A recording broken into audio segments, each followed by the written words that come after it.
Un sponsor, c'est la personne qui te parraine personnellement. Alors pourquoi est-il primordial de bien choisir son sponsor? Eh bien parce qu'une fois que le choix est fait, il est très difficile de revenir en arrière.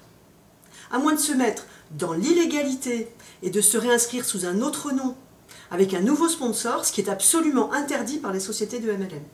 Pour changer de sponsor, il faut attendre qu'expire le délai de carence, qui va de 3 mois à 1 an, selon les sociétés.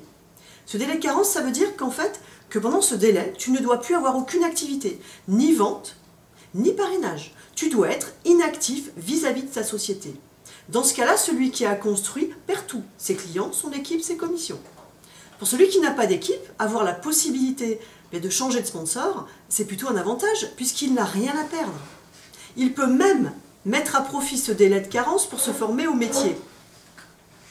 Une de mes partenaires m'a appelé récemment pour me dire qu'elle a rencontré une personne via les réseaux sociaux qui est distributrice dans la même société que nous, et elle lui disait qu'elle était en souffrance. Elle souffre parce que son sponsor lui met une pression continuelle pour vendre plus, parrainer plus, et c'est malheureusement pas un cas isolé. Lorsque l'on s'inscrit, il faut bien avoir conscience que l'on se lie avec son sponsor de 3 façons différentes. Déjà d'un point de vue humain, parce qu'on va être amené à travailler ensemble et à se parler au moins une fois par semaine, de visu ou par téléphone. Ensuite, d'un point de vue financier, puisque ton sponsor va gagner de l'argent grâce à toi. Tu vas faire gagner de l'argent à ton sponsor. Et le troisième aspect, c'est la durée. Parce que cette collaboration, elle est amenée à durer plusieurs années. Tu vois, l'enjeu, il n'est pas des moindres. Ce n'est pas un engagement à la légère. Et il vaut mieux ne pas se précipiter pour signer son contrat parce que être distributeur en marketing de réseau, ce n'est pas une opportunité à saisir de toute urgence. C'est véritablement un métier à apprendre. Alors, sachant tout cela, comment bien choisir son sponsor? Eh bien, la plupart du temps, on signe avec la personne grâce à qui on a découvert le métier ou le produit. Ça fait partie d'une charte morale éthique en marketing de réseau. Dans la pratique, ça n'est pas toujours comme ça que ça se passe.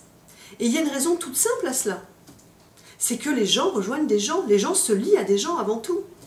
Certaines personnes s'aperçoivent très vite qu'elles ne sont pas sur la même longueur d'onde avec celui qui devrait être son sponsor, mais ce n'est pas toujours le cas.